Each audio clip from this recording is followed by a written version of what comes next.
চলুন, মনের বয়স বাড়তে না দিয়ে এই 50-এই আবার না হয় যুবতী হয়ে যাই।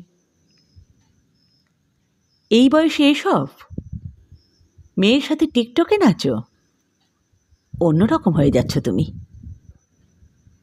এসব কথা এখন আর গায়ে লাগে না। হ্যাঁ, আমি 50-এ পা রেখেছি, তাই বলে কি মনটা বুড়ো হয়ে গেছে? একটা সময় ছিল যখন নিজের মতো বাঁচা মানেই ছিল অপরাধ। শুরুতেই শিখে গিয়েছিলাম কি করা যাবে না, কোথায় যাওয়া যাবে না। মেয়েবেলা কেটেছে নিয়ম আর নিষেধের খাঁচায়। তারপর বিয়ে, সংসার, সন্তান। নিজের নামটাই যেন হারিয়ে ফেলেছিলাম। যার নামের আগে শুধু পরিচয় ছিল ওর মা, ওর বউ, ওদের বউমা। আয়নার সামনে দাঁড়িয়ে শুধুই অপরিচিত একটা মুখ দেখতাম।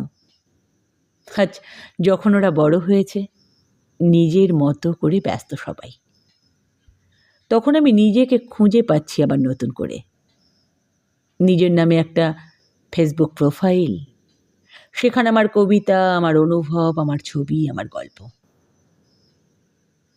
2000-এরও বেশি মানুষ চোখ রাখে আমার কথায়।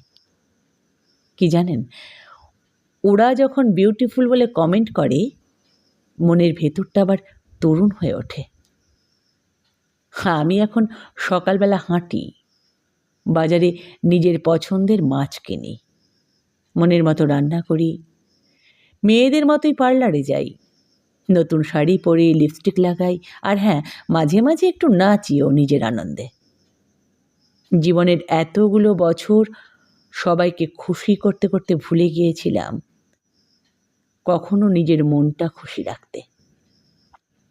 আজ না হয় একটু নিজের জন্য বাঁচি। এটাই তো আমার নতুন যৌবন।